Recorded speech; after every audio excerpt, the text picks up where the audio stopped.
Welcome to the College Football Bros, the podcast in Pac-12 territory. And now, here are your hosts, Michael, Ryan, and Trey Newman.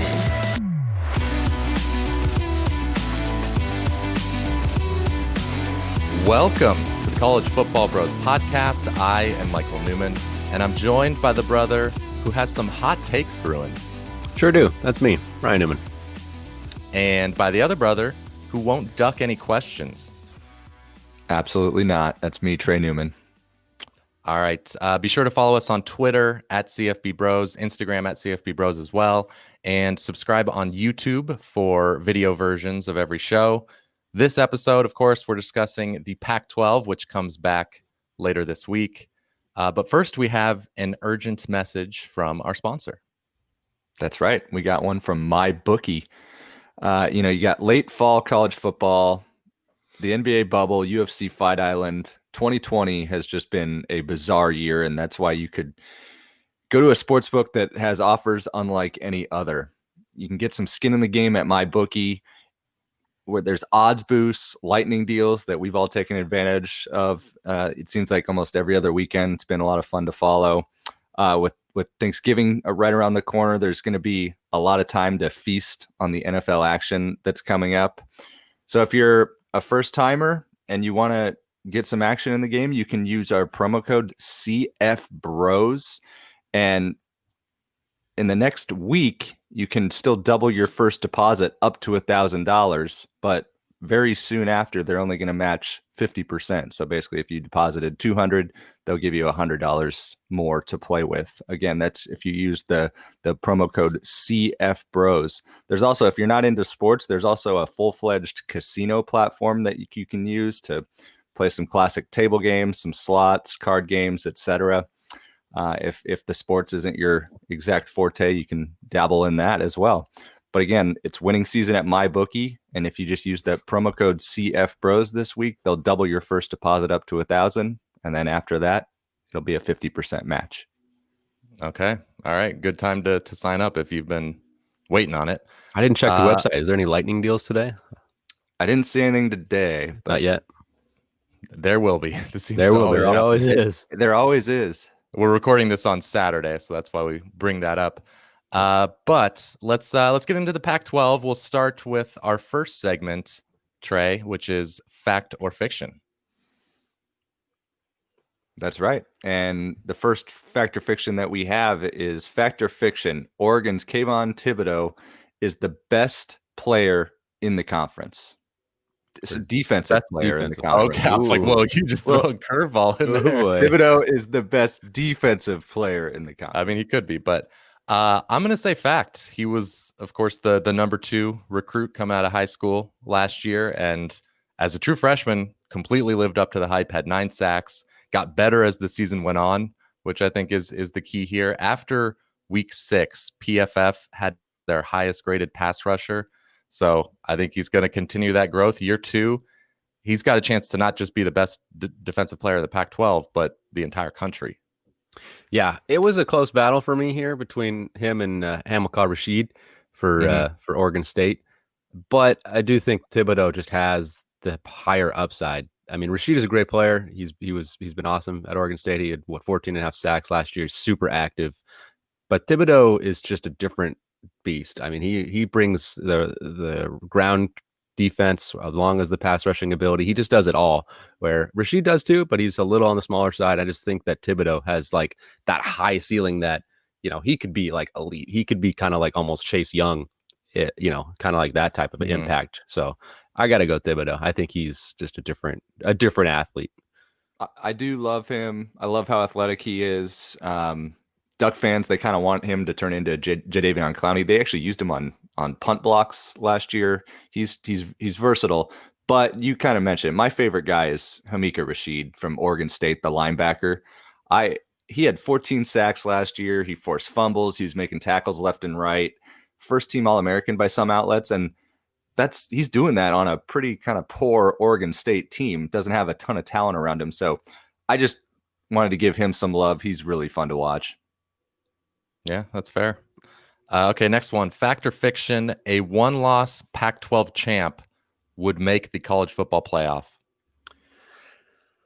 That's fiction. With only 7 games, and obviously no strength of non-conference anything to boost their things. The Pac-12 just doesn't have enough of. I don't think they're going to have enough conference strength really to warrant that. I mean, obviously the Big 12 would be a battle. Like if there's a 1-loss Pac-12, that's usually the debate now. It's like, is there a 1-loss Big 12 team versus a 1-loss Pac-12 team?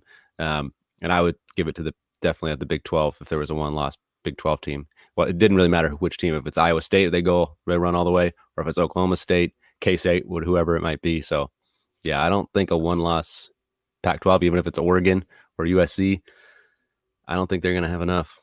Okay, so you're counting on a Big Ten champ, ACC champ, and SEC champ, obviously being in, Yes. and then that 4th spot. Clemson and yeah, likely. Notre Dame or Notre Dame. Let's never know. Yeah, Notre Dame. I'm not seeing it either. I got to go fiction. The main reason is because the top 2 contenders that you mentioned, Ryan, Oregon and SC, they were given fairly favorable schedules this year, where their one crossover game is very easy. So they don't have as much room for error. And I guess if you had to make a case for one, I would say Oregon, because they're starting pretty high, and they would if a team like Washington, who they have to play, if a team like Washington finishes the season very well, but that's like their only loss, it's some kind of fluke close loss, or they had COVID issues or something and they kind of throw out the game. That's the only kind of way I could see it. But as of now, I don't see it. Yeah. If it depends were an option here, then that would be the answer. Because obviously there's a scenario in which a 1-loss Pac-12 champ gets in. It would take some chaos. But if I have to choose, I agree with you guys, fiction, because you got those 3 conference champs I mentioned, and then whether it's SEC team. That's exactly. It could be, Georgia could be a second SEC team. Maybe Notre Dame and Clemson split the games and they both get in. Maybe Big Ten team, maybe. Again, maybe Wisconsin runs the table and loses to Ohio State. Something. Maybe Penn State wins. Who knows? Whatever it is. Yeah, let's keep throwing out more. Let's just throw it all. Hey, Yeah, I think it would be less than 50% chance for sure for a 1-loss Pac-12 champ. What if there was undefeated Cincinnati who just continues to roll versus a 1-loss Pac-12 team? It's a good question. That could get interesting. Because the Pac-12 7 games, like you got the schedule of Oregon and USC is pretty easy. Yeah, that would be close. It depends on how it happens. Like if USC just rolls through most teams and loses 1 game close, I think they might still be ahead of Cincy, but maybe I'm wrong. I don't know. Yeah, that's a tough one. It's true. All right, let's move on to mine here. Fact or fiction? New Arizona State offensive coordinator Zach Hill will improve Arizona State's offense more than Joe Moorhead will improve Oregon's. By the way, we're recording this before Cincinnati plays Memphis, so we're releasing it after, so it might be moot, but we'll see. Good point. But I'm going to say fiction. We're going to kind of get to it later when we touch on Arizona State, especially their offense. A lot of people, I'm just not a huge believer in the ASU offense. A lot of people are expecting a big jump from Jaden Daniels, and he's shown flashes, but he was very conservative last year. He loses a lot of weapons around him. And on the other side, for me, Oregon fans and I now believe that Marcus Arroyo really held back Justin Herbert in that offense. Like, look how good Herbert is in his rookie year with the Chargers. It's pretty amazing. And you looked at Oregon last year, and they just kind of their offense. It looked like it was kind of hard for them to thrive at certain times. I mean, obviously they still won the Rose Bowl, but I think Moorhead's better suited as an OC, and I think he'll get the most out of the Ducks. Yeah, I'm with you. I mean, I guess I'm a little bit confused by the question. Like, Oregon's offense is probably unlikely to improve, but they'll probably get worse. But that's not Joe Moorhead's fault. He's inheriting a team that lost their entire O-line and lost Justin Herbert. So I guess Zach Hill will have a better chance of improving Arizona State's offense. But if you're asking me who the better hire is, maybe I'll just ask it that way if it's confusing you. That's fair. Take it that way. Okay, in that case, I'm going Moorhead because did an unbelievable job at Penn State. I know Mississippi State didn't go well, but now he's solely focused as an offensive coordinator, very respected as an innovator. And like you said, the difference between Marcus Arroyo and him, I think is huge. Yeah, I hear you. I'm gonna go with fact though. I like Zach Hill, and if you're an offensive coordinator at Boise, I automatically just bump you up a couple spots. They just seem to churn him out there, Drinkwitz, whatever. They've had some good runs there. But Zach Hill, like he was there for 3 years. A couple of those years, they had to play backup quarterbacks. They were shuffling guys in and out, yet they still fielded a top 25 offense, and they were still really good running the ball. So I think he's got the I guess I would say the experience of dealing with that, but I think he's going to adapt their offense a little bit better to Jaden Daniels now. So, and ASU, I know they lost some key pieces, but they could have almost said the same thing the year before. When they lost Manny Wilkins, and it's like, oh, they're not going to. But last year, Jaden Daniels proved to be pretty darn good, only threw 2 picks. So, I think Zach Hill's going to have some pieces to work with. They bring in a couple of transfers on the line, so I think I'm going to say Zach Hill will make a bigger impact. Okay, let's move on to our Pac-12 North tiered rankings and over-under picks. So each team in the Pac-12 is scheduled to play 6 regular season games. So 5 of those against their division rivals, and then one crossover game. And then there'll be a 7th game at the end of the season. The number 1 team from the North will play the number 1 team from the South on down the line. So these win totals include all 7 of those games. With tier 1 in the Pac-12 North, Ryan. Yeah, our first team, of course, we got the Oregon Ducks. Their win total is set at 6, with the under being the heavy favorite at -180. So, Trey, what do you think on that? Yeah, the Ducks, they're the obviously clear top dog in the North, and it's really been impressive to see how much the recruiting has improved under Cristobal. I wasn't necessarily anticipating that with him, but and then traditionally with Oregon, it's the offense that leads the team, but there's slowly been a transition towards the defense, and the defense should carry them this year. We touched on Thibodeaux. He'll create a bunch of havoc and get in opponents' backfields this year. They have one of the best freshman linebackers coming in, Justin Flo. He'll contribute. And then Noah Sewell, another 5-star linebacker coming in. Pro Football Focus listed the top 10 kind of returning players in the Pac-12.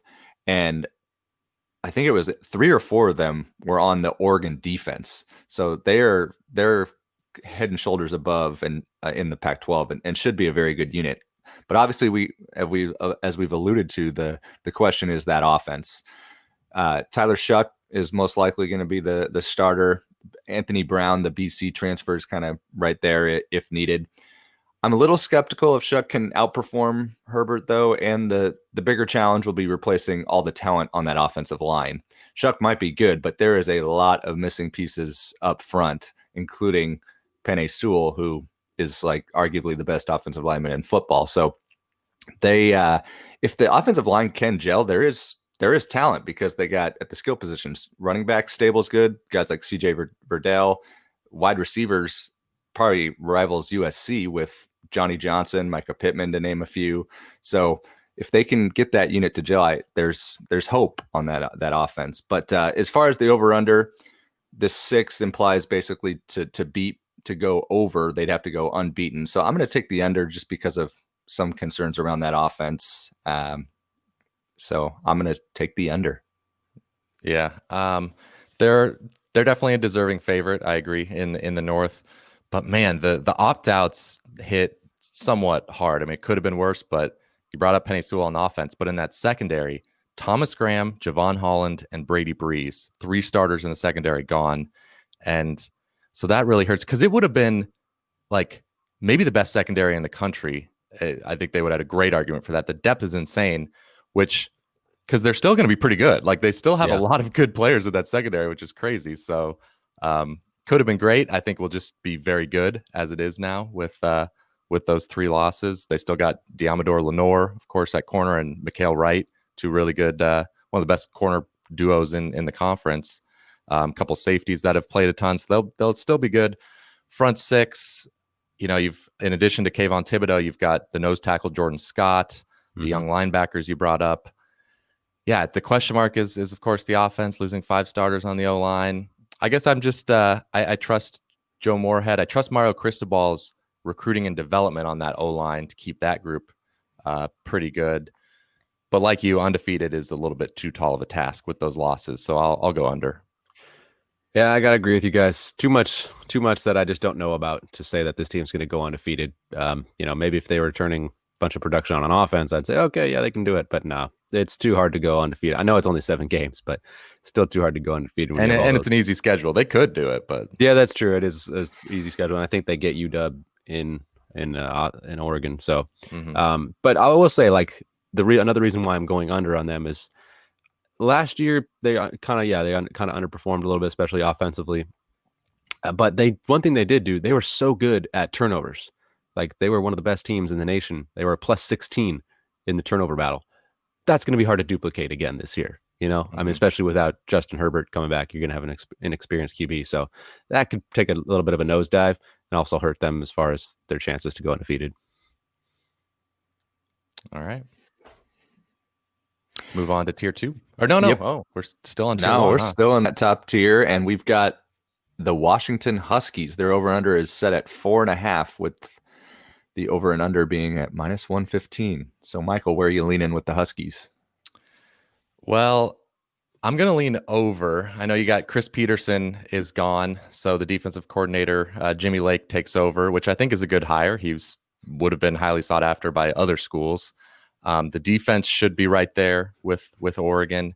As always, the secondary is loaded with talent, seems to always be. They were young last year, so they should be much improved this year. Elijah Molden. They finished last year real well. They did, yeah. Elijah Molden leads them at corner. The front 6 took some hits. Levi Onwuzurike on the D line is opted out, which is rough, and their best edge rusher, Joe Treon, opted out as well.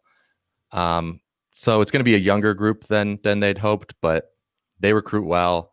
Jimmy Lake and Pete Kwiatkowski do a great job with the defense, so they'll be very good. Offense is the question mark, kind of similar to Oregon. Bringing in a new offensive coordinator, John Donovan. In this case, I think seems like an underwhelming hire. Most likely quarterback looks to be either the sophomore Jacob Sermon or the grad transfer dual threat quarterback from Sacramento State, Kevin Thompson. I feel okay about the position relative to last year because it's not like Jacob Eason was that well.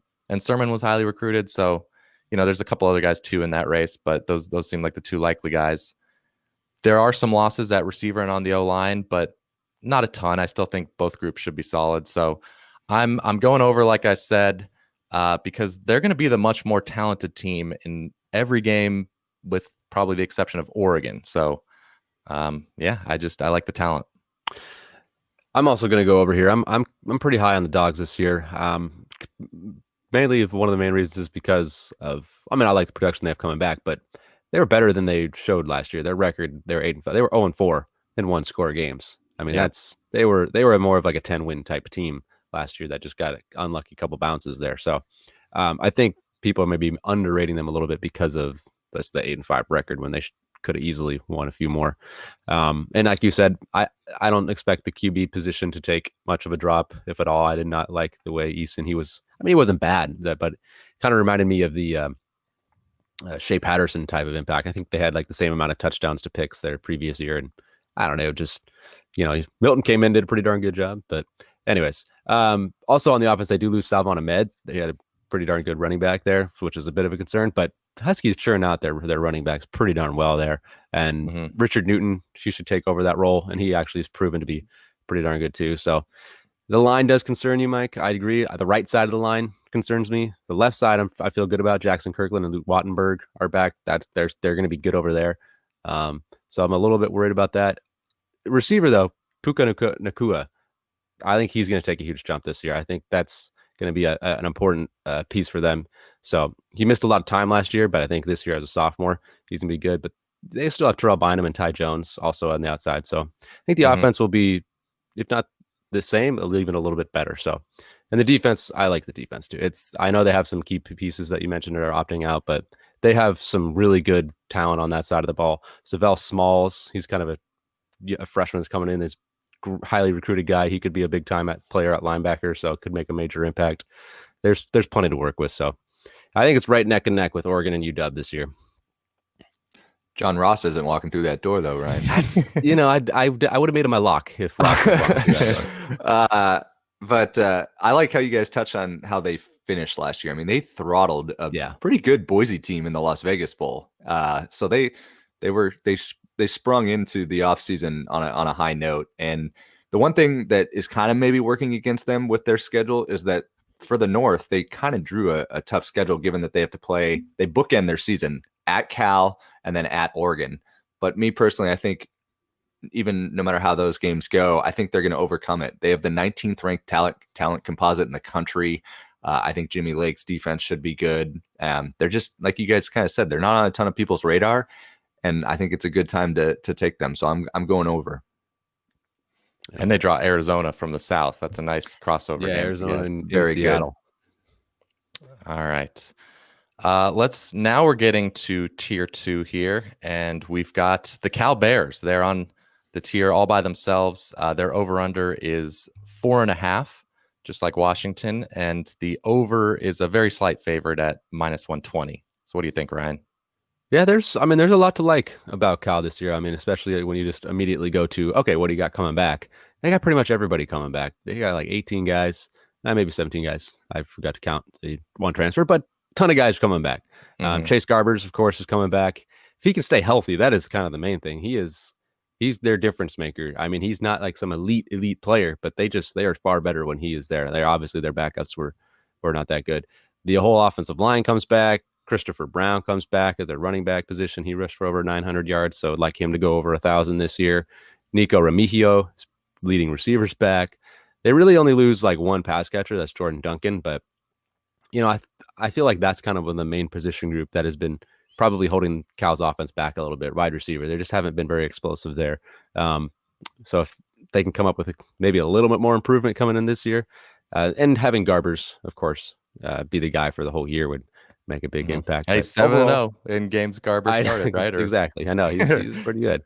Overall, this offense, it should no doubt, I think, be better than last year, but they weren't very good last year. They were like 117th in total offense, but still, I'd be very, very surprised if they are a triple-digit offense this year. I think they'll be significantly better so long as Garber stays healthy.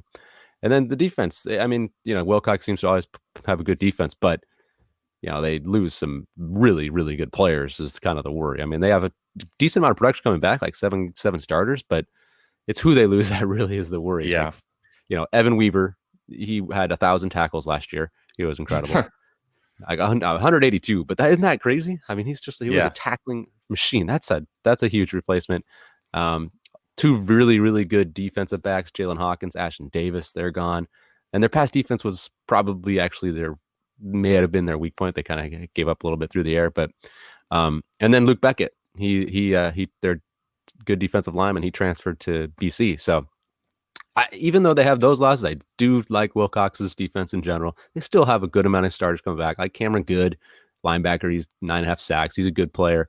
Kwani Dang, he's a tackling machine himself in the linebacker. Dang he's gonna have 180 tackles this year. I know exactly. So he'll be the one. But Cameron Bynum's a good corner to work with. So they do have good pieces. The defense, I'm not saying they're gonna tank, but they're just maybe be a smudge under what they were last year. So overall, though, I like the team, but Cal going 5-2, that's tough. They haven't had a winning record in their conference.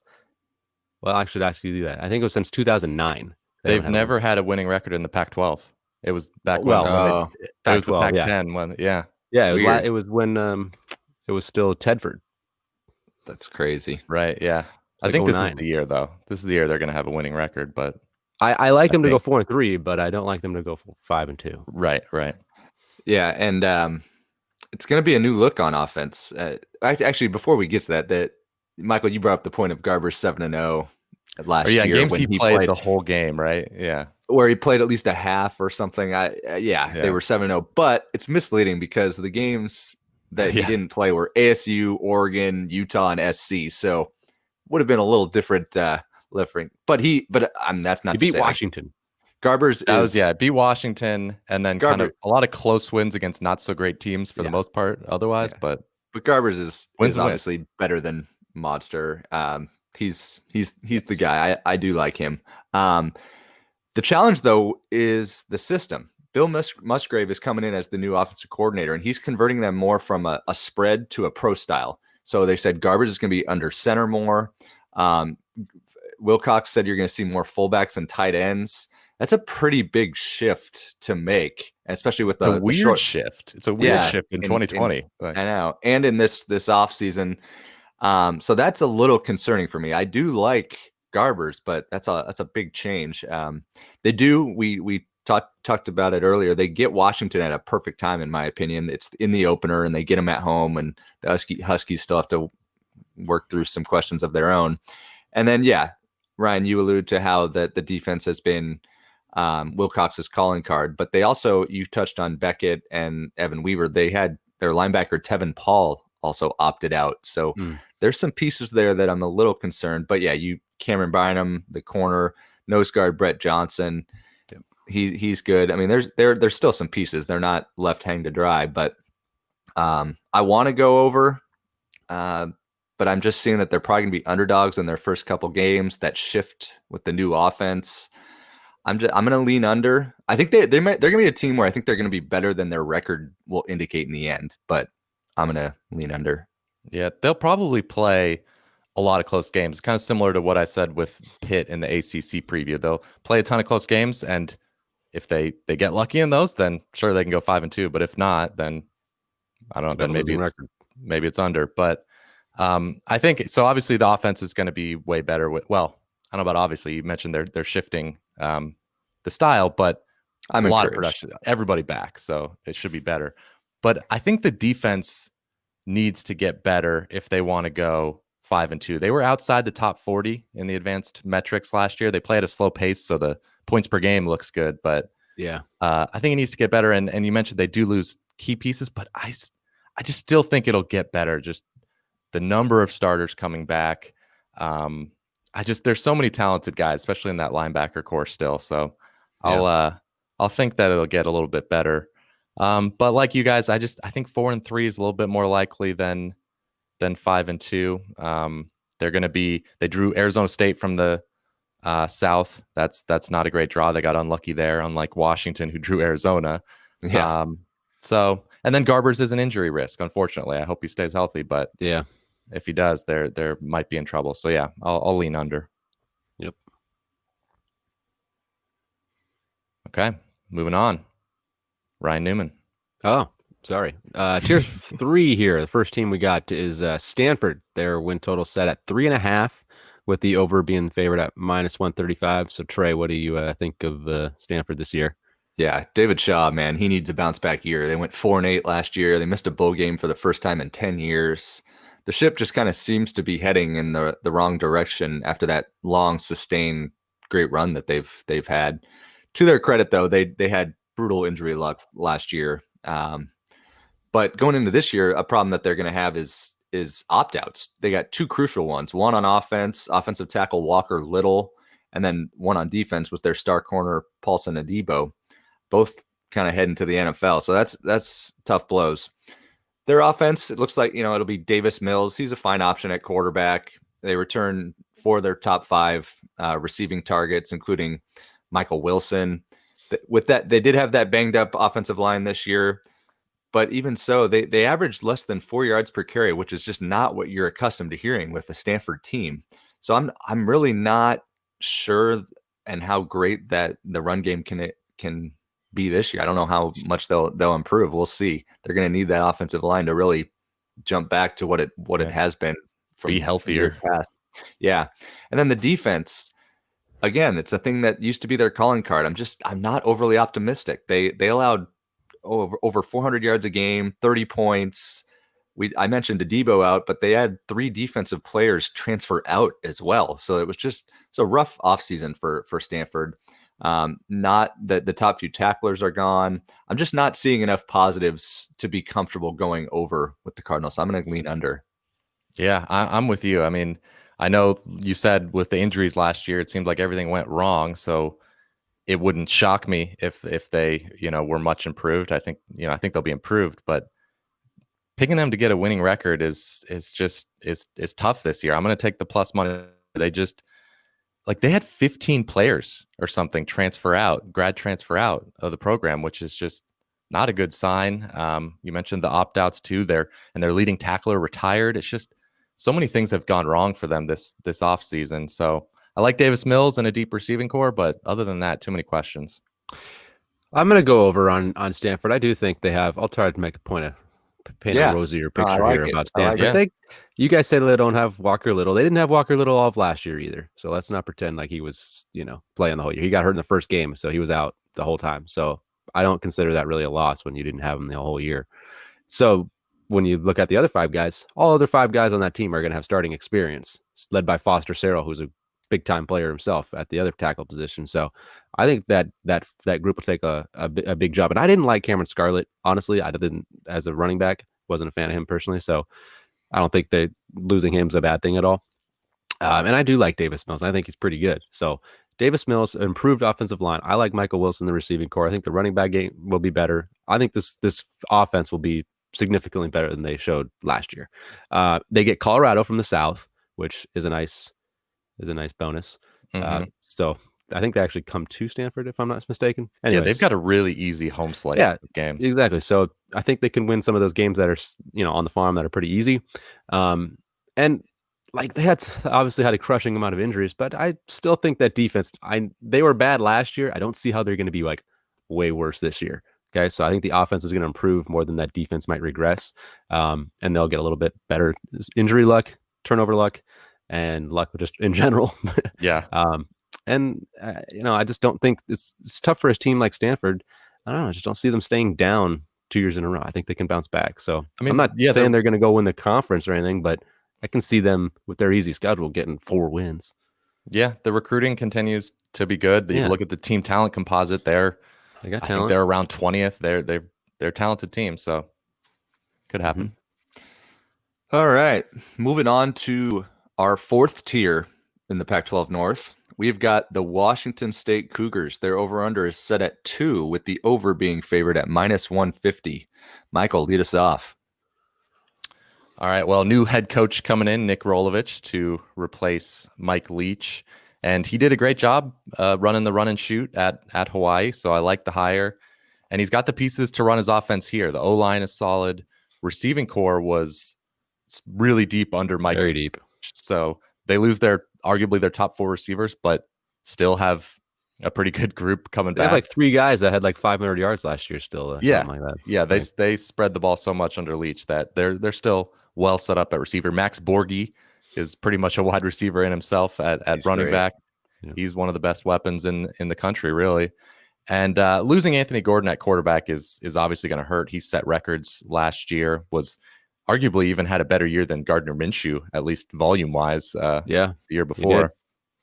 But there's 3 potentially good options at quarterback. You got the sophomore Cameron Cooper, was highly recruited. Same with the redshirt freshman Gunnar Cruz, and then their top. What's that? The true freshman. The true freshman. Yeah, their top recruit Jaden DeLora, who ran the run and shoot in high school in Honolulu. So he's a potential. We don't know who the starter is going to be yet, as we're speaking. But yeah, some solid options.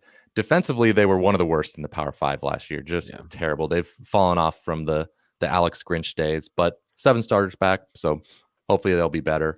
I'm going to bet on Rolovich and bet on them to go over. I think they have a good chance in that 7th game because I think the bottom of that Pac-12 South is pretty weak. So yeah, give me an over.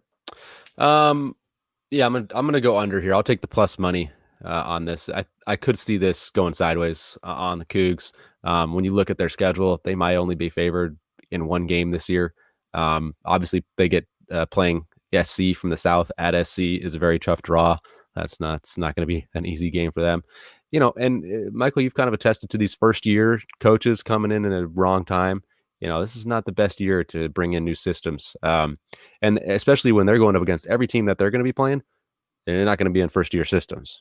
So new coaches that are already established, I don't consider Jimmy Lake a new coach. They're keeping the old same defense and stuff. So, but the defense, like you said, really, really struggled back last year.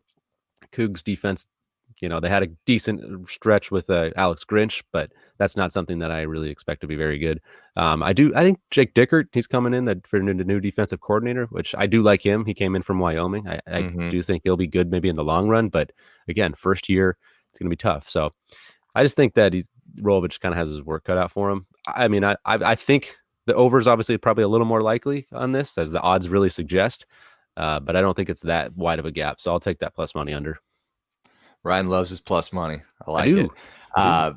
I'm a Rolovich fan, and his system I think should fit right in Pullman, like, and especially, and so will his personality. And I hear your point, Ryan, on the first year coaches. But his system is kind of similar in to fitting into what Leach was running. There's just slight variances, but it's not too bad of a system to walk into as a first year. I'm not concerned about that offense. I think they shouldn't take too much of a hiccup. But yeah, you guys touched on the defense shouldn't be definitely won't be a strength. They won't be confused with that. But I think they can do enough this year to muster the over. Yep. All right. Still on tier 4 here. Our final team is Oregon State. Their over-under is 1.5. The over is a massive favorite at minus 220. So what do you think, Ryan? Yes, I will take the over here on Oregon State. I mean, it's the massive favorite. I think they can get 2 wins. But the main reason why for me, I'm high on Jonathan Smith. I think he's a good coach. I think he's done a great job there in Corvallis. If they just had like one better bounce last year, they would have made a bowl game. They would have been 6-6 right into a bowl game. People would have been talking about him and being like, oh wow, what an amazing turnaround. Made a bowl game in Corvallis when nobody really expected it. So he's good in my eyes. And the concern obviously for them is the amount of production that they lose on offense. Like Jake Luton's gone, Isaiah Hodgins is gone. I think they only have like 3 starters returning on that offensive side. So that's a concern. And the offense was good last year. I mean, it was very good. And the amount of turnovers they had, they led the country in fewest turnovers in the nation. So that's, a big concern. Tristan Gebbia seems to be the guy that would probably take over for Jake Luton. I'm not the highest on him in the world, former Nebraska transfer, but I do trust Jonathan Smith. I think he'll get the most out of him. And it is Jebbia's 3rd year there in Corvallis, so he's had some time in the system. Jamar Jefferson is... Go for it. Oh, sorry. Yeah, he came in and played against Oregon last year and played reasonably well. Yeah, exactly. We've seen him play a little bit last year, and he did all right. So Jamar Jefferson's back at running back. He kind of battled some injuries last year after being really good as a freshman. So I think they get him healthy. He'll come back, have a bounce back year. Freshman, the O-line, just a couple starters, but they bring in a senior transfer from Arizona. He'll probably start right away at center. So that kind of helps offset a little bit of the losses there. The defense, we've kind of talked on it. Hamilcar Rashed, man, it just starts and ends with him. He is just awesome. He led the nation with like 22.5 sacks, I think, or 22.5 tackles for loss. He is a dynamic player, kind of that outside linebacker rush end position. They obviously were terrible still on that side of the ball. Yeah. But they have a lot of production coming back, ton of starters come back. So I think we'll see an improved defense in Corvallis. Overall, I just think that this team I trust Jonathan Smith with the offense despite the losses. Defense will get better. Some playmakers there. So I think I'm going to trust them to get 2 wins. I'm going to make the Beavers my lock of the Pac-12. All right. I'm bought in on Jonathan Smith as well. They've just improved so much. You talked about, and there's still work to do, but it's encouraging up to this point if you're a Beaver fan. Hamilcar Rashed, I mentioned it earlier, one of my favorite players. He's so awesome, and hopefully that with him on that unit, it can kind of make some of the defense at least a little bit better and improve around him. Ryan, you touched on losing Hodgins at receiver. That sucks, but Champ Flemings, he'll have an expanded role. They got 2 transfers that I think could step up to a Florida State transfer, Trayshawn Harrison, and a transfer from Washington, Trey Lowe, to help them out there. And then if Gebbia just steps up a little bit, this team could be a pest and knock off a couple of teams. So I'm going to take the over as well. Yeah, I'm going to take the over. Remember, I know the defense is still likely bad, but compared to a couple years ago, remember they were like one of the worst Power 5 defenses in college football history. Like it was so awful. So they're taking baby steps. So that's, hopefully that's all you can ask for. They got Rashed, man. Yeah, exactly. So yeah, over. But let's review here our Pac-12 North tiers. So on the first tier, we had Oregon, followed by Washington. Second tier, we've got Cal. Third tier, Stanford. And then the final tier, we've got Washington State and Oregon State. So what do you guys think about these? Do you think, what are the viewers and listeners thinking? Is there something that they could be disagreeing with? If they do, then they're wrong. No, I think there's a clear one that some people might disagree with. I think Washington could be put on that second tier with Cal. Mm-hmm. Yeah, I agree. Some people would flip, maybe not put Cal in the top tier, but at least have them on par or slightly better than Washington. Mm-hmm. Yeah, I trust all the talent that's up there in Seattle. I think we all. And I think it's hard also not to be influenced by the point spread in that first game. I know we're not, as we record this, it's, there hasn't been a lot of betting action on it, but Washington's favored 6 on the road at Cal. So that kind of influenced me in thinking about these tiers. Means UW's about 9 points better. So according to the betting market, at least. Yeah. Okay. Let's move on to the Pac-12 South with my USC Trojans. Fight on. Yeah, USC is leading us off, of course. Their over-under is set at 5.5, with the under being slightly favored at minus 125.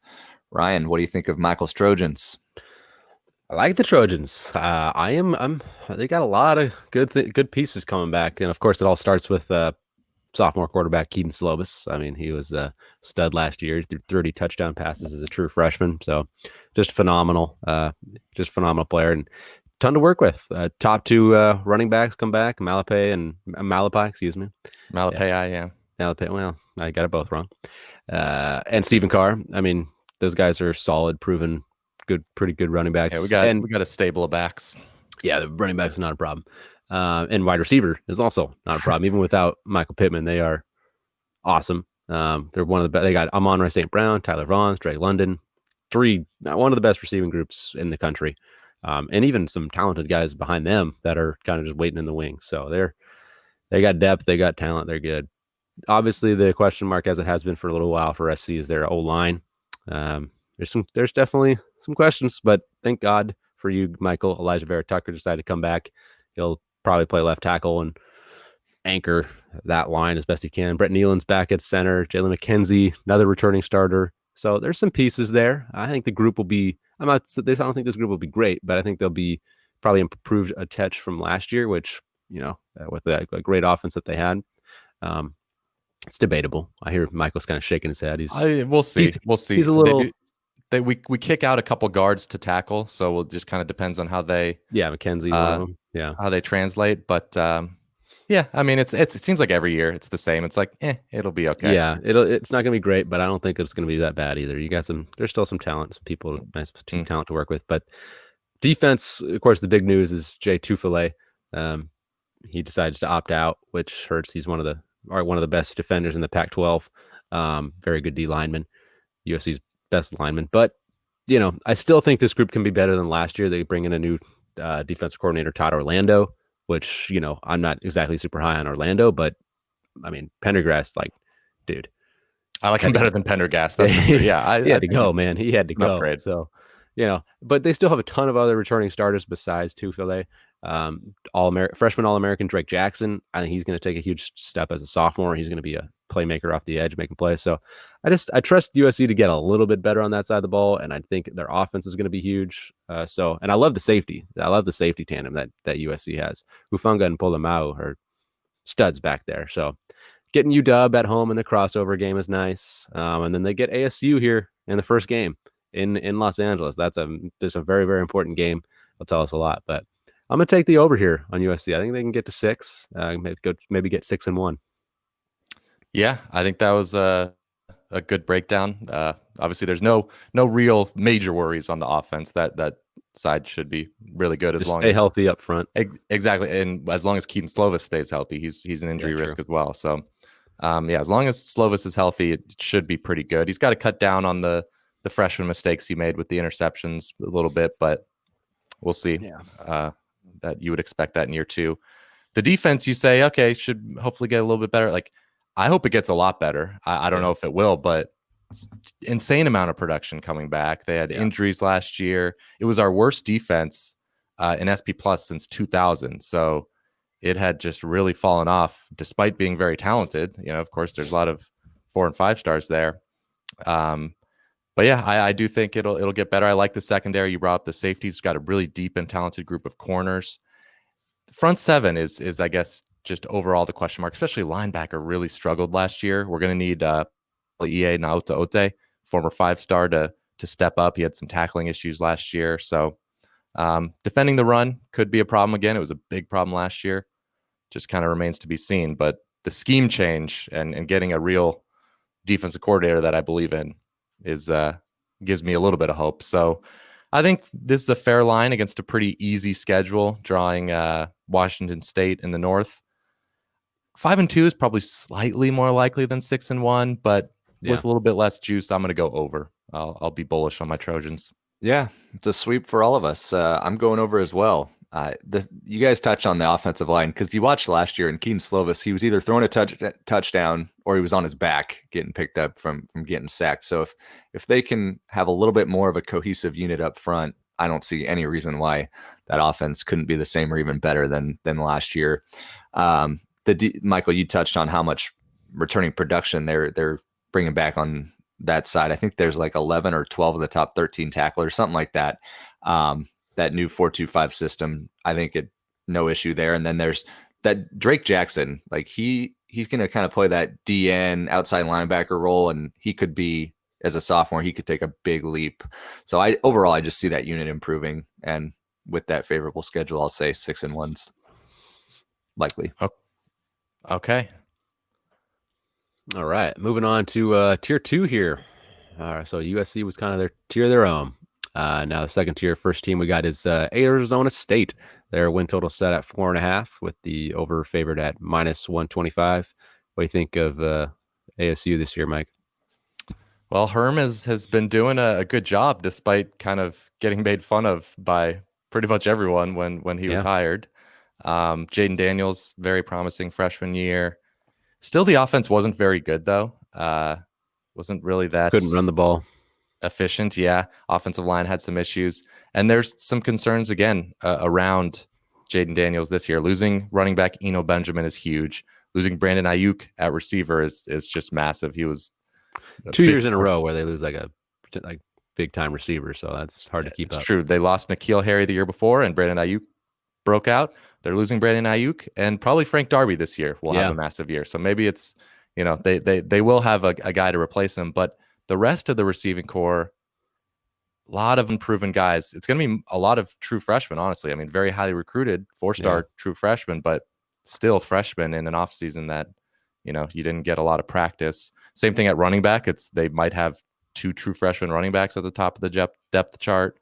I mentioned the O-line needs to be better. They lose 4 of their top 7 offensive linemen. They do add a couple grad transfers from A&M and Stanford, so we'll see. I think the way that offensive line gels will be huge in determining whether Jaden Daniels can really take a step forward. Defensively, they bring a good amount back from what was an above-average defense last year. The back 7 in particular is really good. The secondary, led by Ashari Crosswell, is loaded. I think maybe only behind Oregon and Washington in terms of the Pac-12. But they are switching the defense from 3-3-5 to 4-3 under Marvin Lewis and Antonio Pierce, which is kind of crazy. So I don't know how I feel about that. It definitely brings up potential depth concerns on the defensive line, going to 4 down linemen. So overall, I guess I have my concerns about the skill talent surrounding Jaden Daniels, not their talent, but just their youth. So I will lean under here. And just 2 new coordinators, both sides of the ball. So yeah, I'm going under as well. I mean, we touched on in the beginning of this podcast how a lot of people love Jaden Daniels. I like him too, but he didn't always light it up last year. I mean, he needs to kind of take that next step up. A lot of people are just going to remember that Oregon game that they had, and that was great, but that was kind of an outlier compared to the rest of their season. And Michael, you touched on all the talent they need to replace, basically at all 3 levels: offensive line, receivers, and backfield. It's going to be tough. So Daniels is going to have to take a giant leap for me to really start to buy into that offense, in my opinion, just because of the losses outside. But I am, even though the switch to the new style on defense is a little concerning, I do like I like their linebacking core, that tandem Merlin Robertson and Darian Butler, probably as good of a tandem as there is in the conference. If the secondary can improve just a little bit, the whole defense I think can be very solid. But I just this team was 4-5 last year in conference. They lost to teams like UCLA, Colorado, Oregon State. I'm just going to go under this year on Herm's squad. Okay, I hear you guys. I hear it. I'm going to go over here though on the Sun Devils. You guys kind of already mentioned how the offense wasn't very good last year, so I don't really think that they're going to get worse. I mean, they couldn't run the ball even with Benjamin.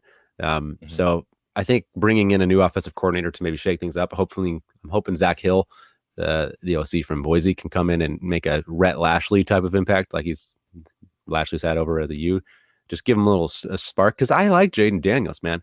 I know he wasn't amazing, but he only threw 2 picks and he threw 17 touchdown passes. He was good, and he came up with. He was clutch, man. Whenever they needed something at the end, he was a clutch player. So he did have that. I like him, man. I think he's pretty good. I know they lose Ayuk, but they lost N'Keal Harry the year before. They still have Frank Darby. There's still some people to work with there. Herm has been recruiting well. It's not like they're going to be short on some talent. They're replacing some of these guys that they're losing with talented players. So I think the offense will be a little bit better this year. And I do like the transfers they're bringing in from Texas A&M and Stanford on the line. I think that'll help. And the defense, I like the defense. I think they're really, really good. It does concern me. Marvin Lewis is going to be kind of leading it. I'm not sure how that'll go. But I still like it. It concerned me that Herm Edwards was leading Arizona State. Yeah, exactly. There you go. Okay. Yeah, and I with Daniels leading the way, I just think that they're going to, with the way he protects the ball, I think they're going to be doing well in the turnover battle again. Like, I think they're going to do well in that turnover margin. I don't think last year where they were plus 14, I don't think that was like a fluke. I think they're going to continue. They might not be plus 14 again, but I think they'll lead the way in that. So I like this group. I think they can get to 5. So I'll take the Sun Devils over. Okay. We've got, so tier 1 was USC, of course. And in tier 2, we got Arizona State and the other team with a chance to take down the Trojans. Again, last year they at least won the division. It's Utah. Utah, their over-under is set at 4.5, and the under is a favorite at -130. What do you think, Trey? I'm going to go under, and I'm going to make under my lock. Ooh. It's probably not maybe the wisest decision to lock an under against Kyle Whittingham, who has just been insanely remarkable at Utah. But I just see way too much turnover here. They have to pretty much completely rebuild the defense that was so good and helped carry them last year, especially the last couple of years. They lose 9 of the top 11 tacklers. They got to replace guys like Bradley and I. That D-line was a strength of theirs, and there's just a lot of question marks this year. They might struggle against the pass. They have 5 new starters. Not ideal when you kind of count on having a great pass rush to help them out. That might not be the case this year. Clark Phillips is a good freshman defensive back to keep an eye on, see if he steps up.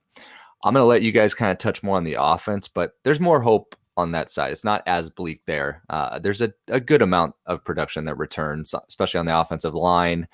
But it's still not going to be an easy task. They got to replace Tyler Huntley. Zach Moss was a beast at running back. There is a 3-way quarterback battle right now. Mainly, actually, might be more even 2-way. Rising and the South Carolina transfer. Well, Rising was from Texas, and then South Carolina transfer Jake Bentley, who we all pretty much assume he might get the nod to start. He's good. Bentley is, but he was inconsistent at South Carolina. Yep. So I just don't know if the offense can offset the mass losses on defense. That's why I'm going under. I agree. I'm going under here on Utah. Obviously, the last 2 games didn't go the way they wanted to last year. They got whooped up pretty good in their last one. But it was an awesome year, though, in Salt Lake. 8-1 in the Pac-12. But like you said, that defense is just getting gutted. Just a couple of stars back, and they're going to be relying on a lot of freshmen, even up front in that D-line, to play some major snaps. So that's a concern. Freshmen in the secondary as well. That's tough. Utah does a good job of developing, but freshman it's a tough one. The offense, it should be pretty solid. I mean, I know they lose some key pieces like Huntley and Zach Moss, which is no doubt a loss, but they get Britton Covey back at wide receiver. He was a kind of little slot receiver and also good punt returner. Brian Thompson's another good piece at wide receiver, and they have one of the best tight ends in the country in Brant Keithy. He's a stud out there. So good, solid O-line. Bentley, I think, will win. Concerns me a little bit, like you said, because he was inconsistent and he was throwing through a lot of interceptions, which is something that Huntley wouldn't do at all. So I think their turnover margin might get a little hurt. And I just don't trust a transfer like that to come in and be as stable as Huntley was. So despite there's some talent on that offense, the defense is just losing too much. So yeah, I'll take the under here. I don't see them going 5-2. Yeah, this will be Utah's youngest team since Kyle Whittingham took over, since he joined the staff in 1994. So it is it's new territory here, and echo all your guys' sentiments. Morgan Scalley is obviously had a really bad story in the offseason. On the field, though, he's been a really great defensive coordinator. He's going to be put to the test this year with all the youth he has. I do think the D-line will still be good. They rotated so much last year that I actually their top don't group really should be pretty solid, but depth maybe an issue. Yeah, depth has been hurt obviously by the 3 guys going to the NFL, but the rest of that defense and the secondary in particular, like it's just question marks everywhere. So maybe Morgan Scalley will prove us wrong, and there is an easy schedule, so I think that's why the over-under is as high as it is. They draw Oregon State from the north, but yeah, too much turnover for me to go over. Yeah. Okay, moving on to our third tier, and they're on a tier by themselves. The UCLA Bruins, their over-under set at 3.5, with the under being the big favorite. Ryan, which way you leaning? I think you already know. Going under, yeah, on UCLA. Not high on them this year. And in contrast, last year it was kind of high in there. I made their over my lock last year. Oopsie. Yeah, whoops. Yeah, well, they went over in their non-conference, 0-3. They had some toughies. But anyways, yeah, I thought last year was going to be the Chip's probably best year. Maybe it will be. It just, they have so much production gone. Last year they had a ton coming back and they stunk. This year they lose a ton, especially from that defense, which was arguably the worst in the conference. They were super bad. Osa Odigizua is about the only guy that I'm confident in on that defense. He's a solid defensive lineman. He's not amazing, but he's solid. But that D just needs a lot more help. Chip Kelly, for whatever reason, kept the same defensive coordinator, even though they really probably should have made a switch. The offense, which is supposed to be Kelly's calling card, they weren't very good last year. They were 80th in scoring last year, 65th in yards per game. So where's the high-flying, fast snapping attack? That's just not there. Not good enough. And this is kind of it for Dorian Thompson-Robinson. He needs to take another step. He did take a step from his freshman to sophomore year, but he's been inconsistent and not that great. And he needs to make a leap if they're going to make a big jump. Problem is the offensive line. That's going to be a young group. They're going to have 3 sophomores and a freshman expected to be on the starting group. So that's not good when you only have 1 upperclassman on your O-line. One positive is Demetric Felton. He is a he does it all. He's a receiver, but he kind of gets a lot of rushes and all-purpose guy. He's a good player. Kyle Phillips is another solid player, wide receiver. Overall, though, man, this team, I don't think they're going to be better than last year. I think they're going to be worse, and they were 4-8 last year. So their crossover game is at Oregon. That's just so expecting this team to go have a winning record, I think it's very far-fetched. So I've definitely got to take the under here. Yeah, I'm with you. When Chip Kelly took over a couple years ago, it was, of course, at a time when USC was really struggling. Yeah, I thought UCLA had a chance to take over LA. Like I thought Chip Kelly was going to be really aggressive on the recruiting trail with that opportunity that he had with USC kind of down for at least 1 year. But it obviously has not happened. I'm thankful as a USC fan, but man, it's just gone terribly for him. And I think you pointed out the key, DTR. He needs to be consistent. He needs to take that step forward. he's getting a lot of good buzz here in the preseason, but we'll see if it plays out on the field. He loses his backfield partner, Joshua Kelly. I think that's a pretty big loss at running back. So, I'm with you. I don't see them having a winning record. I need to, at this point now, I need to see it before I believe it from Chip Kelly. Yep. Agreed. As of now, I'm also going under. They'd be underdogs in 4 of their 6 games, most likely. I mean, I guess if I was a UCLA fan, I might hang my hat on.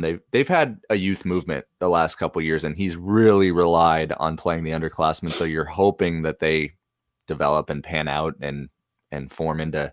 And problem is they only have like a few starters on defense coming back. It's like, the defense. Yeah, the defense. I mean, they did play a lot of freshmen and sophomores on the defense, but they have. So if they can overnight kind of take a little bit of a step, then that's what I'd be hanging my hat on if I wanted the glass half full for the Bruins. But they've finished 11th out of 12 in the conference in scoring defense each of the last 3 years. Oof. So I don't even know how much it could improve. So even if it got to 7th or 8th, I don't know if it can propel them to get over here and have that winning record. There's just, like you guys, there's just too many concerns for me to go over.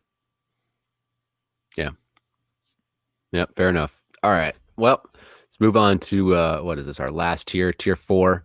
And our first team we got is Arizona Wildcats. Their win total set at 1. It's never good. And the over is, at least the over's favored big time at -180. Yeah. So, Michael, what do you think of Sumlin's group this year?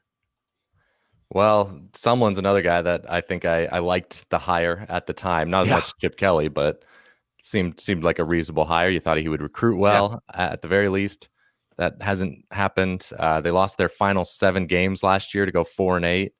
So it's been probably a bigger disaster than even Chip Kelly has been. Their defense last year was 114th in SP plus. I mean, just awful. They bring in Paul Rhodes from UCLA to try to fix it. I don't think he will. They lose their best cover corner, Jace Whitaker. They lost their top safety, Scotty Young, to transfer. They lost their top 2 linebackers, Colin Schooler and Tony Fields, to transfer. Like, just, it's a disaster. Like, that defense is still going to be very, very bad. Hard to be worse, but I don't know how much better they'll be. So the offense is going to need to carry them. And I think it's capable of winning them a couple games. Grant Gunnell is kind of the hope as a true freshman last year, albeit a limited sample, but he was 65% completions, 9 touchdowns, 1 interception. And he gets his top 3 receivers back, solid offensive line with everybody back healthy this year. They've got a good group of running backs. Like, I think the offense has a chance to be pretty good if Grant Gunnell is the real deal. So I'm going to believe in that. I'm going to go over. I'm going to say they get 2 wins, and I'm going to make that my lock. Bearing down. Just on the offense. Bearing down. Yep. I'm going over 2 just because I don't think they will go winless. Like you, though, Michael, it just mystifies me how Sumlin hasn't had really any success there. I thought he was a home run hire for U of A, but I like Gunnell. I'm believing in him. The line last year had to deal with a lot of reshuffling, different lineups due to injuries, but 4 of the 5 up front return. I think the offense should be just fine and capable of knocking off a foe or 2. But I'm not even going to address the defense because there's really nothing to address. It's going to be dreadful again, I believe, but I'm just having faith in that offense to go over. Yeah, we're all in the same boat. I'll go over on Arizona too, and it's only just because of the offense. The defense is going to be bad. Yeah, it was already bad, and it's going to still be bad. But Pac-12, there's going to be some high-scoring shootouts in the Pac-12, man. A couple turnovers here or there. You never know. All right, some right there. They could win like 45, 42. The offense will keep them in games. I do like Gary Brightwell. I think he kind of actually maybe outperformed J.J. Taylor at running back. So even though technically Arizona loses, like their starting QB and starting running back, Khalil Tate, of course, I think those 2 positions will actually be better this year. So, and I like the receiving core that they got. Joyner's good. So I think their offense is going to do enough to get to 2. So yeah, we're all in agreement. Okay. Second team on tier 4 here. So our 6th place team in the Pac-12 South is Colorado. Their over-under is 1.5, and the over is -165. What are your thoughts, Trey? Well, it's the 3rd coach in 3 years for the Buffs, and now it's Carl Dorrell's turn. One of the most surprising hires of the offseason. And then they just announced recently that Sam Neuer will be the starter at quarterback, which was a little surprise, especially considering he entered the transfer portal and then ended up deciding to stay. And there were some other options, of course, to go with. But no matter who it was, he played safety last year. Yeah, so he wasn't playing quarterback. That's the biggest reason. But no matter who it is, they're going to have to replace the productive Steven Montez. And they're also not going to have Laviska Shenault, their best offensive weapon that they had last year. They do return their running back, Alex Fontenot. He's pretty good. They got Katie Nixon. He's a good option at receiver. So there's still some pieces. And I think Neuer will be given the opportunity to shine as the O-line returns some starters. And that was somewhat of a strength last year. So I think that it's not all doom and gloom with that offense. The defense last year was pretty pathetic, but if I had glass half full, they do return a majority of their tacklers. They got 2 defensive ends that can generate pressure. Terrence Lang, Mustafa Johnson, Nate Landman is back at linebacker. Feels like he's been there a long time. He's had over 100 tackles the last couple years. He's going to anchor the middle of that defense. They're not going to be great, but there's some pieces there. So they're not going to compete for the South, but they have enough pieces this year to get over the total, and I like them to get a couple wins. I'm gonna take the plus money under here on the Buffs. I think it could get kind of ugly here with Carl Durrell in this first year. It's tough. 3, like you already mentioned, right? 3 coaches in 3 years. That's tough. That's a tall order.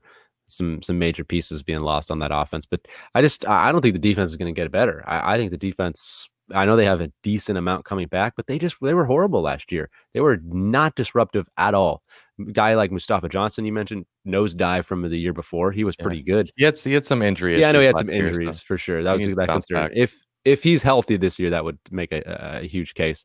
But Terrence Lang, they had one of the lowest havoc rates in all of the country last year. They didn't end their stuff rate as well. Like, they did not play in the backfield at all of the offense. The offense dictated what they were going to, how they were just so reactive.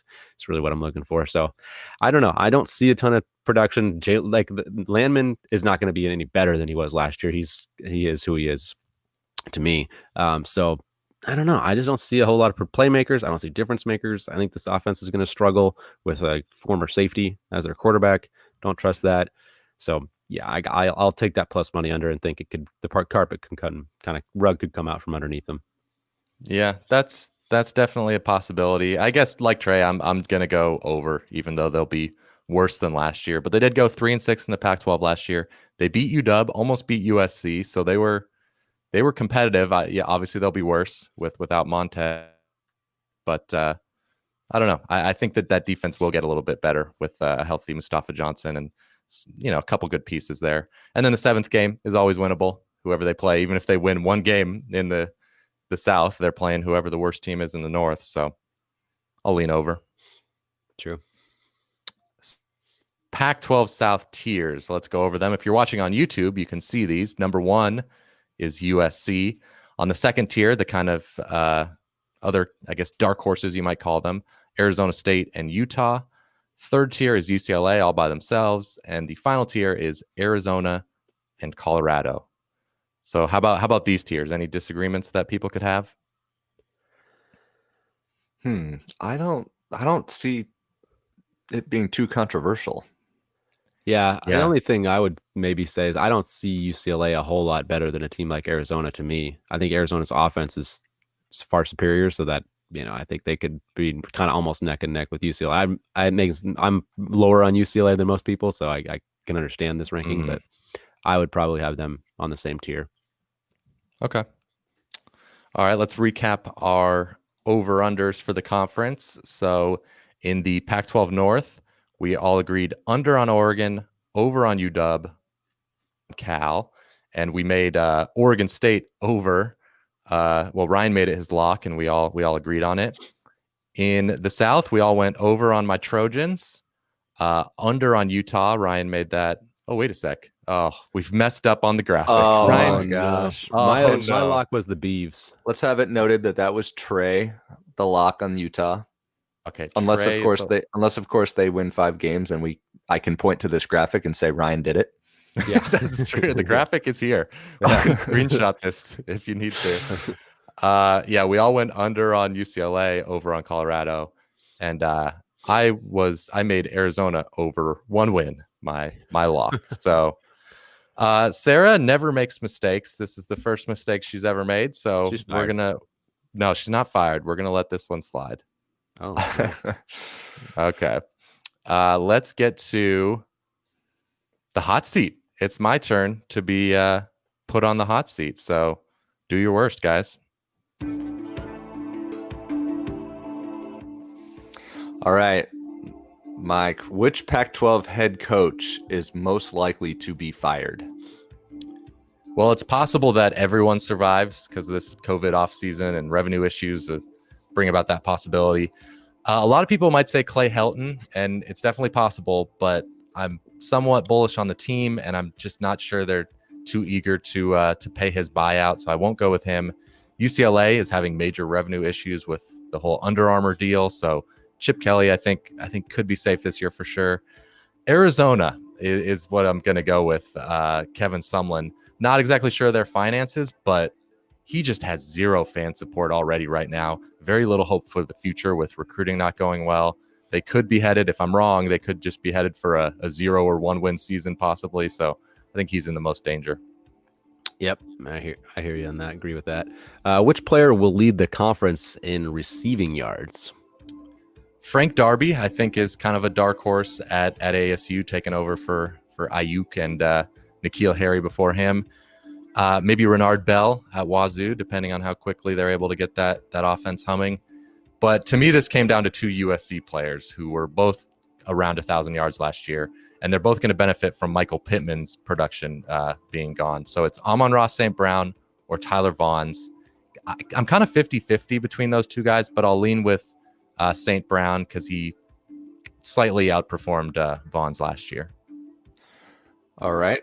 Who is an under-the-radar player that has a chance to break out this year? Well, Ryan ruined it earlier in the episode when he brought up Puka Nacua from Washington. Yeah, that was my choice. As a 4-star freshman last year, he started 3 games and had 168 yards and 2 touchdowns before going down with an injury. So this year, with no Aaron Fuller, no Hunter Bryant at tight end, they still have Cade Otton, who's a good tight end, but I think Nacua has a chance to be their lead number 1 receiver. And because Ryan already said Puka Nacua, I'll throw in another one. At Arizona, Jamari Joyner. He had a good freshman year last year, converting from quarterback. He's a great deep threat, so he could have a big year if Grant Gunnell's the real deal. I like Joyner. I like him. All right, Michael. So I got a question here about a hypothetical for USC. Okay. Would you take this? Would you take a 2-5 USC season and Keaton Slovis decides to transfer out? But God, not taking that. It means USC could get Urban Meyer for the next year. Would you take that? We're guaranteed to get Urban Meyer. You're going to be guaranteed to get Urban Meyer, but you have to be terrible this year, and Slovis is gone. Oh man, I think I got to take it. I think I got to take it. I know we could go. I mean, for all I know, we could go 4-3 this year anyway. So that's COVID year. You can throw it out the window. Yeah. No, if we get Urban Meyer, we're going to be back. Like, he's going to recruit top 2 or 3 classes. He's a great coach. Yeah, I got it. I would have good staff. Yeah, I would take. I would even entertain like 2 wins for the next 2 years. If I was exactly. Yeah, maybe you should ask that. Yeah. Good question though. Tough. All righty. Let's get to our championship picks for the Pac-12. So Ryan, you go first. Who are you taking? I am okay. So I've kind of gone chalk in my other conference championship picks. So this one I'm going to try to. I mean, it's not like extreme, but a little bit not super chalk. I am going to take UW from the North. I like the Huskies this year. I like the talent that they have. They have, like you said, their composite team talent ranking is super high. I think the offense will get even a little bit better. A little renewed energy, I would think. And then I'm going to take USC from the South. I just think they're the most complete team on that side of the ball, or on that side of the division. And for the title, I'm going to take UW. I like the defense. Okay, I trust Jimmy. Like, that secondary is going to be really, really, really good. So I think they can kind of give fits to Keaton Slovis and company match up at least a little bit with their USC's great passing attack. So I'm going to go underdog here. I'm going to take UW. Okay. I'm in the South. I agree with you. I'm taking USC.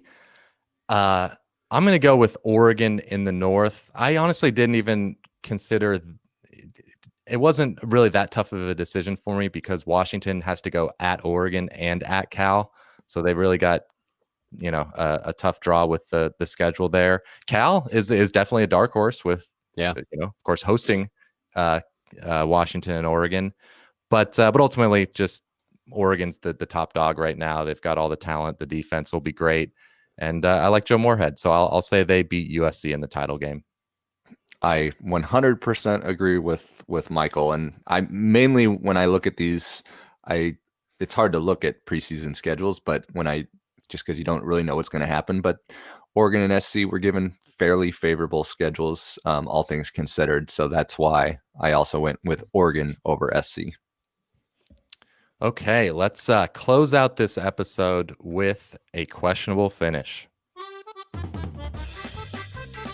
Washington State replaced one wacky head coach, Mike Leach, for another in Nick Rolovich. But on the other side of the spectrum, which head coach in the Pac-12 seems the most boring? This is a tough one for me. It was down to two. I'm going to lean with David Shaw. He just seems kind of like, I don't know. He doesn't show any emotion on the sideline. He's kind of a slow-moving guy. He's calm. It's just, I like him, but he just seems kind of boring. That's a good choice. I thought about him for sure. Yeah. I'm going Clay Helton. I know players like him. I'm sure they like David Shaw too. So maybe there's more personality that we don't see, but in his public interviews, Helton just doesn't give you much. And he's got that, like his face on the sideline often looks like just dumbfounded. Yeah, it does. Carl Durrell was another one, but I agree with Ryan. David Shaw, it's just, he's always just buried in his play sheet, never shows much emotion, and even his play calling has been very conservative, which adds to the boring factor. Yeah, there you go. True. All right, who has the best name of any player in the Pac-12? All right, Utah has a freshman receiver named Money Parks. His first name is Money. Yeah. It's pretty wild. I like it. So I thought about Nick Pickett, the safety for Oregon. That's a fitting name for a DB. Not a fitting name for Kenny Pickett. Well, sort of is. Anyway, or Cody back in the day. Yeah, Cody Pickett. Yeah, another quarterback back in the day. UW, right? Yeah. Anyway, but I'm going Amon-Ra St. Brown. It rolls off the tongue. His brother, he's got Equanimous St. Brown. That's maybe even better. Yeah. There's a third brother too, right? I don't remember. Yeah, right now. I can't think of it. Osiris. Oh yeah. Stanford. Yeah. That family's good at naming their kids. All right, my turn. I'm gonna go. Well, there's Pac-12's got a long list. It seems like of good names. I'll go with Evidence. I'll go with the CSI guy, Evidence Njoku. Evidence. I like that name. That's sweet. Yeah, tight end for UCLA. Yeah. Sweet name. Okay, last question of the episode. You need to make a bold prediction about the Pac-12 that you don't totally believe. Ryan, you got crap for one of these, I think. Oh, yeah. I don't even remember which one, but keep in mind, context. We don't totally believe it. It's got to be bold. That's a good question. I can't remember what I said. I don't remember either, but I'm going to say in week 2, my boy Grant Gunnell is going to lead Arizona to a home upset of USC. I just think Grant Gunnell, there's the chance. I know I like to take small sample sizes and kind of maybe overreact a little bit sometimes with quarterbacks, but he played super well. There's a chance he's really good. And USC, even though I'm relatively high on them, they are not above losing to any team on the road. That is bold. I'm going to say the top, between 3 or 4, whatever. I'll just go for it. The top 4 teams in the North will beat the top 4 teams in the South championship week. Oh, interesting. I'm kind of interested to see that championship week with Big Ten and the Pac-12 like that. It's going to be kind of interesting. Yeah. All right, I like that. Mine, I don't totally believe at all. The Pac-12 will make the playoff. Okay. Yeah. I mean, It happens, but I don't believe it. all right. Well, let's end of the question. We'll finish. Let's have a little brief discussion about that because Yeah. I asked whether a one-loss team would make the playoff earlier, and I mean, there's a chance, obviously, but we thought it was well under 50%. Undefeated Pac-12 team, though, Oh yeah, I think is very likely. It would have to be. I mean, there's certainly scenarios where the other conferences are all Oklahoma undefeated State. or- If the Oklahoma State goes unbeaten, yeah, or even a one-loss like Iowa State. Well, maybe that's not a good example. Not Iowa Like a State. one-loss Oklahoma State that only lost to OU. what about have a chance. one-loss Clemson? Well, they would likely be in over. Well, they'd likely be in over an undefeated. They're losing to BC by 18 right now. Yeah. Are they? As we, oh Yeah. boy, As we record. we can't discuss this though because it's gonna be moot. I mean, undefeated Pac-12 champ has a very, very strong chance of getting in. Agreed. I mean, just with the way the Big 12 hasn't looked strong, non-conference, one lost Big 12 team versus an undefeated Pac-12 team's getting in, no doubt. I would agree. I agree as well. All right. Well, thanks for listening to the College Football Bros podcast. Again, don't forget to check out my bookie promo code CF Bros.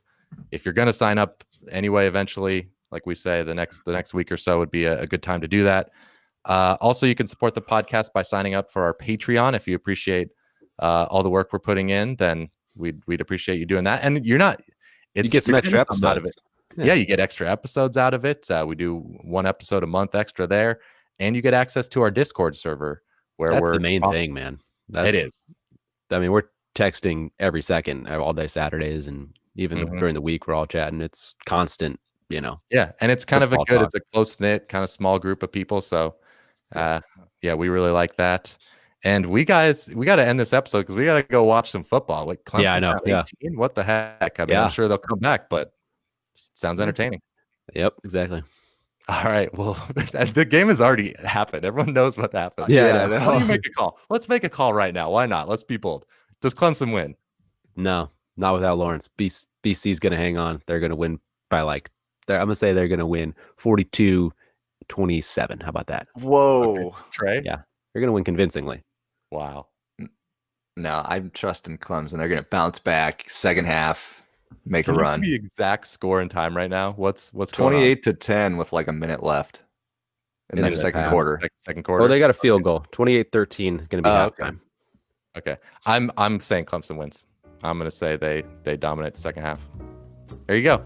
There's some predictions that already happened. All right. We'll talk to you. We'll have our Week 10 preview very soon. Thanks for listening. You've been listening to the College Football Bros.